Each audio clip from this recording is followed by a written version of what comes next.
नतीजे आने से पहले कांग्रेस में हलचल तेज हो गई है। कांग्रेस हेडक्वार्टर्स पर पहुंचे हैं राहुल गांधी और साथ ही साथ कांग्रेस के राष्ट्रीय अध्यक्ष वो भी कांग्रेस के हेडक्वार्टर्स पहुंच चुके हैं। तो अब कांग्रेस के अंदर खाने किस तरह की चर्चा चल रही है। मैंने कहा सेंस ऑफ डिसबिलीफ तो है विपक्षी खेमे में कि अरे ये 152 से 182 के बीच में ही क्या हम सिमट जाएंगे, क्योंकि कल ही जैसा मैंने आपको बताया था मल्लिकार्जुन खड़गे ने एक बैठक की थी। 24 नेता इंडिया गठबंधन के अलग अलग जो पार्टीज हैं, वो समाजवादी हो, आरजेडी हो, शिवसेना हो, मतलब उद्धव ठाकरे वाली, और एनसीपी शरद पवार वाली, ये तमाम नेता वहां पहुंचे थे और ताल ठोकी थी मल्लिकार्जुन खड़गे ने कि अब की बार हम 295 का आंकड़ा छूने वाले हैं।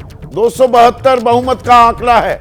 तो अंदर खाने कांग्रेस हेडक्वार्टर्स में क्या कुछ चल रहा है, इस पर नजर रखे हुए हैं मेरे सहयोगी जनेंद्र कुमार भी।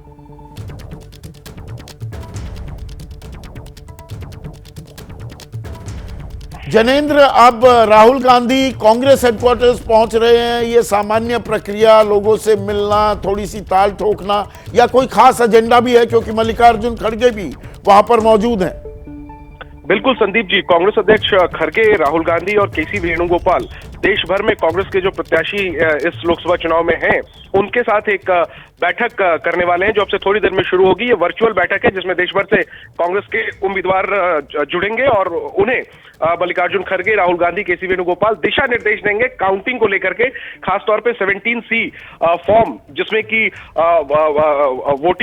वोटरों की संख्या दर्ज होती है कि कितने वोटरों ने वोट डाला, उसके मिलान आदि को लेकर के कल इंडिया गठबंधन की जो बैठक हुई उसमें रणनीति बनी है और उसी रणनीति को अपने प्रत्याशियों तक कांग्रेस लीडरशिप जो है वो पहुंचाएगी। कांग्रेस जो है वो अपने प्रत्याशियों से ये कहने वाली है कि 17C फॉर्म के मिलान के बाद ही काउंटिंग की प्रक्रिया जो है वो शुरू होने दें। इस बाबत चुनाव आयोग से भी कांग्रेस पार्टी इंडिया अलायंस ने समय मांगा है। मतलब मोटी मोटी बात यह है जनेंद्र, जो इंडिया गठबंधन की कल बैठक हुई थी, मल्लिकार्जुन खड़गे ने ही बुलाई थी, उसमें भी एजेंडा यही था कि काउंटिंग डे जो है 4 जून को सतर्क रहिए, सजग रहिए, सावधान रहिए। ये दरअसल शब्द अखिलेश यादव ने इस्तेमाल भी किए थे। लेकिन अब थोड़ा स्विंग स्टेट्स की बात कर ले।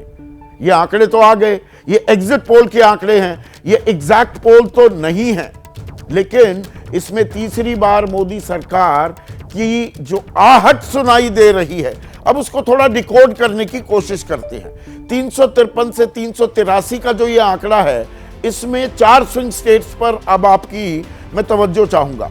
पश्चिम बंगाल आप देखिए, यहां पर 23 से 27 सीटें लेती दिख रही है बीजेपी। एनडीए इंडिया का फर्क यहां पर भूल जाइए, क्योंकि ये अकेला, चलो ममता भी कहने को इंडिया का हिस्सा, लेकिन वो अपना चुनाव खुद लड़ रही थी। 23 से 27 यानी कि 25 सीटें बीजेपी लेती दिखाई दे रही है। 18 का यह आंकड़ा था पिछली दफा, जबकि कर्नाटक में 23 से 25 सीटें, 25 का आंकड़ा लिया था बीजेपी ने, वो बरकरार दिख रहा है। तो 2 स्विंग स्टेट्स, एक जगह बढ़त मिलती दिखाई दे रही है बीजेपी को, दूसरे में कोई लॉसेस, बड़े लॉसेस नहीं दिख रहे हैं। जबकि महाराष्ट्र में तस्वीर थोड़ी अलग है। 23 से 25 इंडिया गठबंधन, और यहां पर थोड़ी सी एक टेक्निकल ग्लिच भी है, क्योंकि हम 22 से 26 का आंकड़ा एनडीए का दिखा रहे हैं, तो 23 से 25 हम क्यों दिखा रहे हैं भाई इंडिया का? वो 23 से या तो 27 होना चाहिए। तो थोड़ा आगे क्या दरअसल इंडिया गठबंधन है महाराष्ट्र में, और 41 सीटें एनडीए ने, तब शिवसेना हिस्सा होती थी बीजेपी का। तो 41 में से क्या 15 सीटों के करीब का नुकसान दिख रहा है। तो ये तीसरा स्विंग स्टेट हो गया। और चौथा आ जाता है बिहार का आंकड़ा, 34 से 38, 39 सीटें थी एनडीए की, तो यहां बड़ा नुकसान नहीं।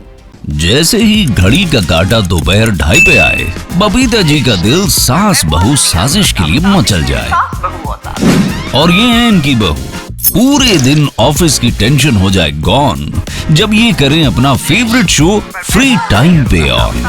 इनकी तरह आप भी देखिए अपना फेवरेट शो अपने टाइम पर और डाउनलोड कीजिए एबीपी लाइव ऐप अपने स्मार्ट टीवी पर।